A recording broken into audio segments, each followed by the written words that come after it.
All righty, hold on. Let me make sure we are still up in this thing. Hold on a second, y'all.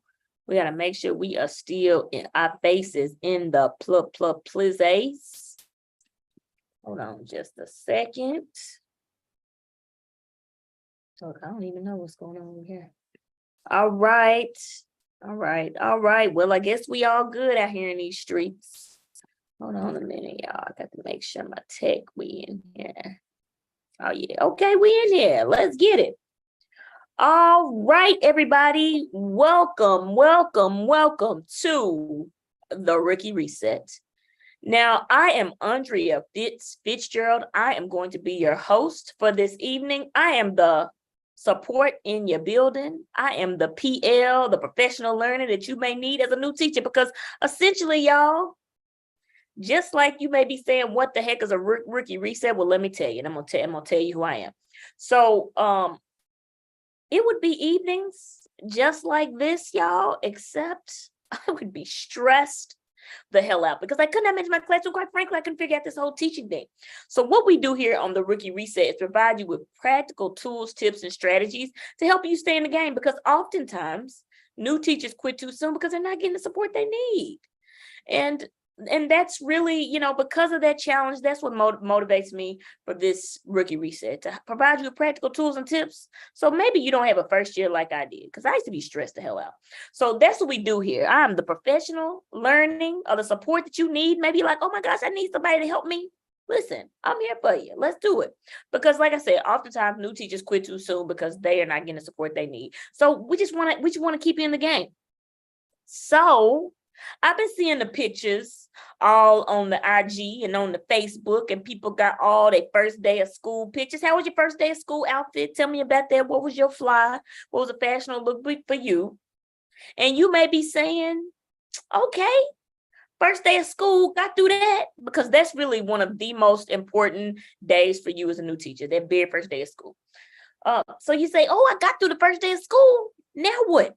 What should I be doing? And, I remember my second year, because I actually, well, let me back up. So quick story. When I first started, my first year, it was a disaster on wheels, and I came in the middle of the year. So drop a one in the comment if you start teaching it again in the middle of the year. That was, yeah, this teaching is already hard your first year, but when you come in the middle of the year and they had a sub for a while, and you come in there, you trying to teach something, didn't necessarily go well. So yeah, it definitely had some challenges there. But my second year, my first day is that, because my first year was so chaotic, my second year, my first day of school was so straight. Like, it was so good, y'all. Like, I was like, oh my gosh, I didn't know the kids would be quiet while I talk. But slowly and surely, I think about maybe 2 or 3 months in, that thing kind of went off the rails again. And so as I was reflecting, I started off strong, which I realized I didn't do my first year. But the other part, the two things that I was missing, which I'm going to tell you are going to help you out, was being consistent and connecting. So it doesn't stop at the very first day of school. The being consistent and connecting, it starts at this very moment. So something I say in my book, I talk about the foundation of trust is through consistency. That's how you build it. That's how you know what to expect. And that's just with anybody. I often use the analogy of McDonald's and Chick-fil-A. At McDonald's, they're so inconsistent with the milkshake that we don't even ask for it anymore. You talk to 50 people and they'll say, 1 out of 50 people say, yeah, I got a milkshake from McDonald's. But most of us stop asking because it's so inconsistent. But Chick-fil-A, you ask for your 15 hot sauces for your little 2 nuggets, what they say, my pleasure. And you trust them so much, you don't even check your bag. That's how consistent they are. And that's the type of consistency we want to have in our classroom. That's how consistent we are. I already know what to expect in here. I already know how we roll in here. And as I was telling people a few weeks ago in a speech, is that when we talk about consistency, shout out to Katrina Armour. I remember she was on the Rookie Reset several years ago talking about her book about trauma, which you need to check that out. You need to go to bit.ly. I think it's Katrina Armour, but check out her book. Check out. But she came on and she said the best thing you can do as a teacher when a student is experiencing trauma is be consistent. Because she was saying when you're going through trauma, it's so you don't know what's happening. It's very chaotic, but the best thing you can do to create safety is be consistent. And so when we talk about being consistent, this is about being who you say you are. If whatever you talked about on day one, this is when the real work starts. This is when you're having the discipline to hold true to what it is that you said is going to take place in your class. And this is hard, y'all, because let me tell you something. That first part of the year, they're going to test you. They're going to test you. I'm just telling you, listen, as adults, we're big kids and we know whose boundaries we can push. So they're going to test your limits. Expect that. That's going to happen. But this is about you following through with the things you said you want to do.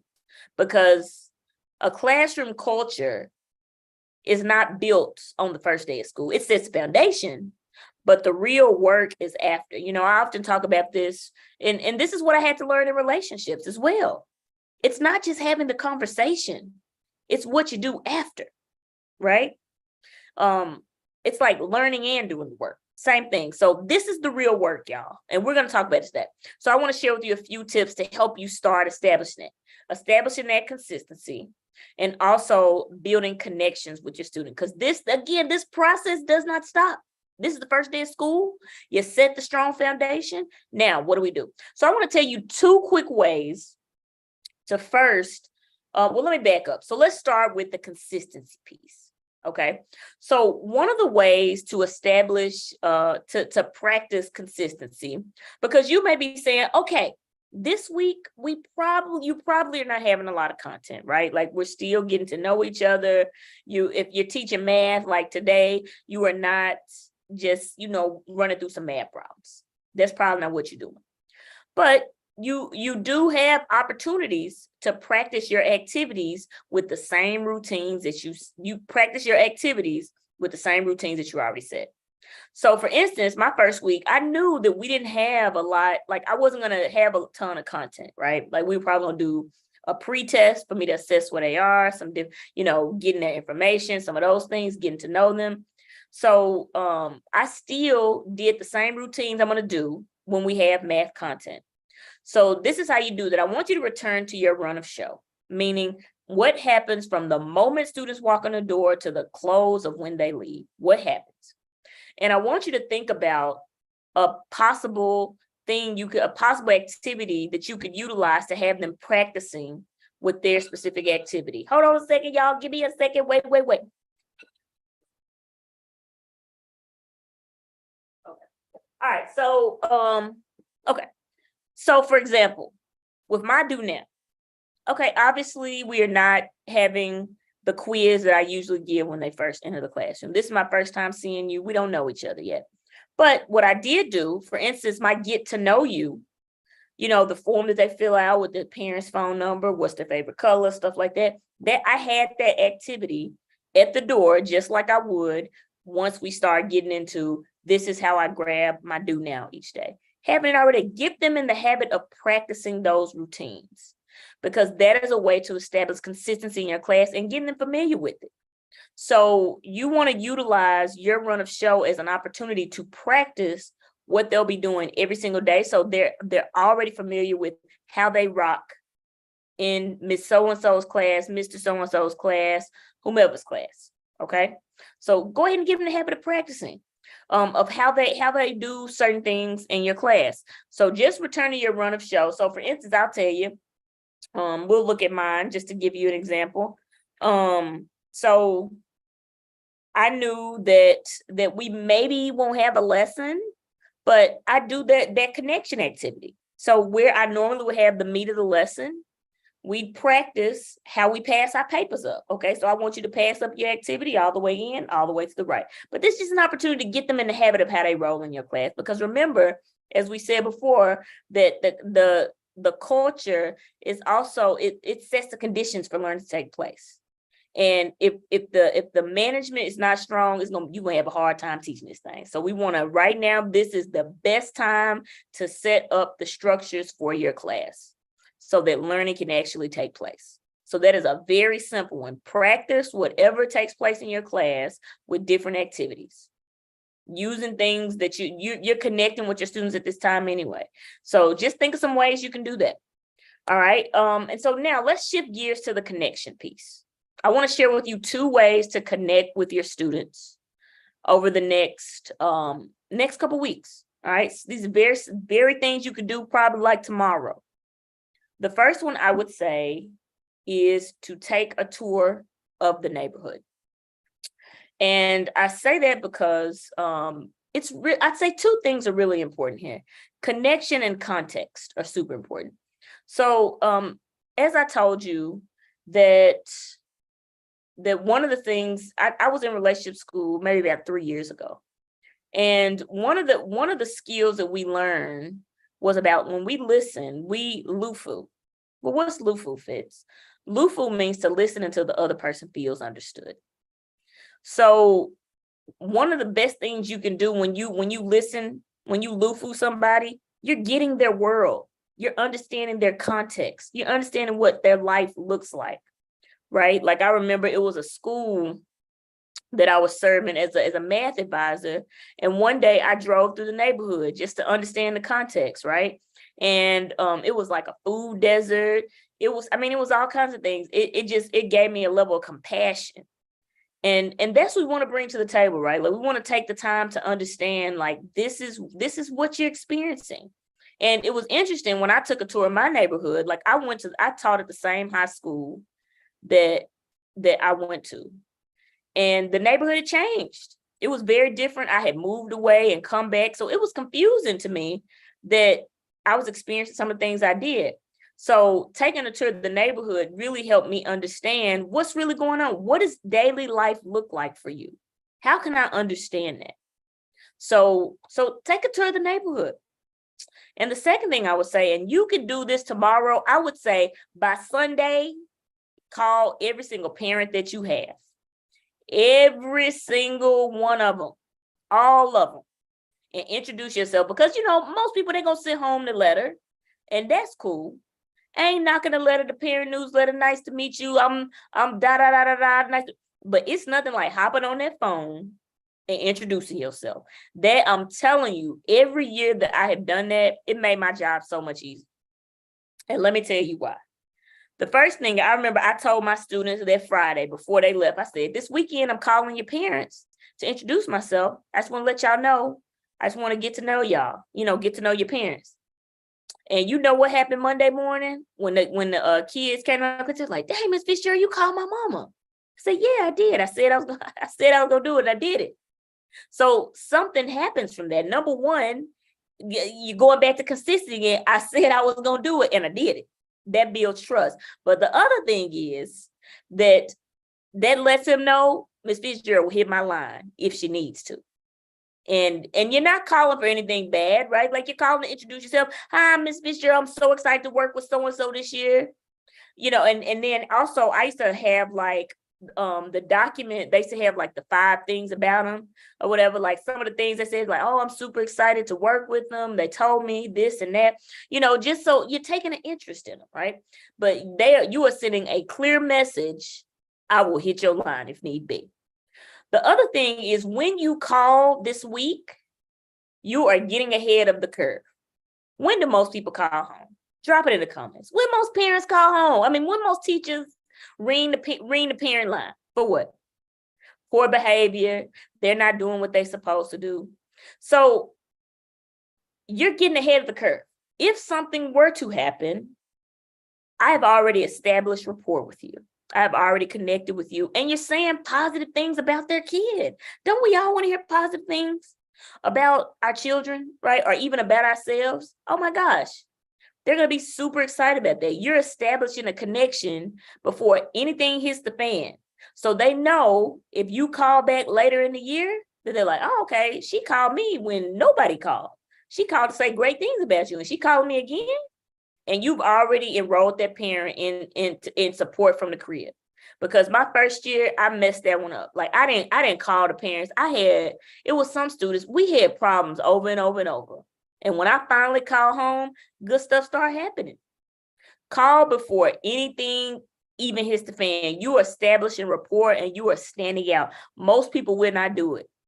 because it takes time and energy. It's on the weekend, but I'm telling you, it will save you a ton of headaches because you have already enrolled someone on your side. So if anything comes up, they will take care of business and they got your back at the crib. You got support. You already got people at the crib supporting you. All right.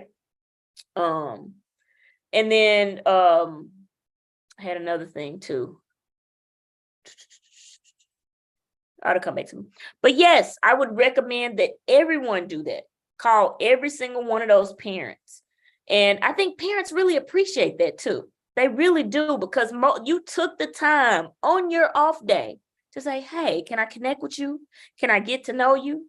Are there any questions for me? And another thing that I used to do is I used to tell the parents about the end of year exam.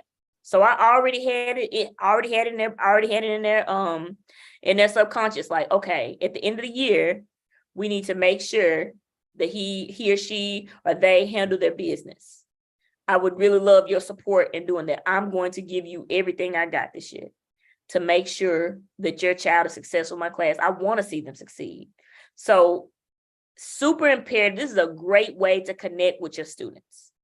They know you will hit the line.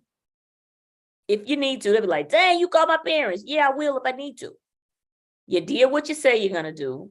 You're building trust with the parent, and you've already got a supporting agent already at the crib if anything comes up. And you're saying positive things about that child, because they could have acted nuts in previous years, but you're saying a positive call. So that goes a long way. So yes, rookies, this week, you've made it through the first day. 2 things you want to focus on over the next few weeks: be consistent and continue to connect with your students. Keep doing it over and over, because the connection part, it doesn't end.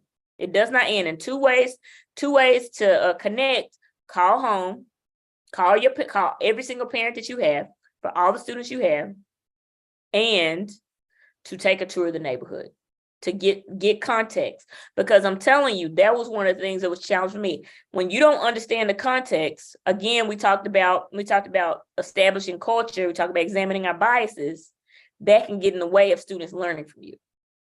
So you want to be very conscious about that.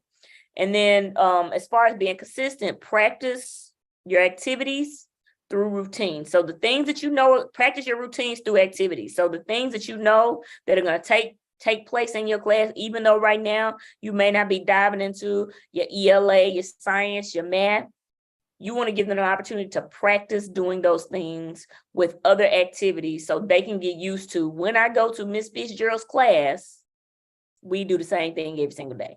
I already know. I grab my paper, I grab my calculator, I sharpen my pencil, I go to my desk, and continue to follow through with the things that you said you want to be true. And I'll close out with a quick thing about that. So I believe I said a few weeks ago, when we talked about being consistent. So, and following through. So my second year, actually, I told them from the jump, I said, listen, I ain't doing the cell phones. I know you got them, I'm not tripping. Just do not let me see them. I don't want them to go off, turn them off, turn the ringer off, whatever, when you pull up in here. Because if I see it, I'm going to take it. You get it back at the end of class, or it goes to administrator, automatic. So a student, his phone accidentally went off. It was a complete accident. But I had to take it because that's what I said. And I wanted to send a message that no cell phones. Make sure they are taken care of before you enter the door. And I didn't want to do it because I knew it was an accident. I knew I didn't mean to do it, but I knew that I would rather take the hit at the very beginning of the year than this be an issue for the remainder of the year. And honestly, if I'm being honest, I didn't have a lot of issues with cell phones because I took care of it the first 2 to 3 weeks of school. So I didn't have any issues. It was very rare. I think I'm maybe 2 or 3 cell phones for the year, which is crazy. But that's because I was very tight on the front end. And you got to decide what those things are for you. Like maybe it's 3 things. I'm gonna be real tight with these 3, right? But these are just a couple strategies to help you be consistent and connect this very first week of school, these next couple weeks. Continue to learn about them, their context, and we'll have a great year. So thank y'all so much for tuning in, and keep that rookie state of mind. Well, what's that, Fitz? Remember, the level up is in the losses. Problems are a privilege. And yes, you might be new to this, but I know you're true to this because you should believe in yourself, because I certainly do. So y'all have a great evening. I love each and every one of you. I believe in you. Let's do this, rookies. And I'm out.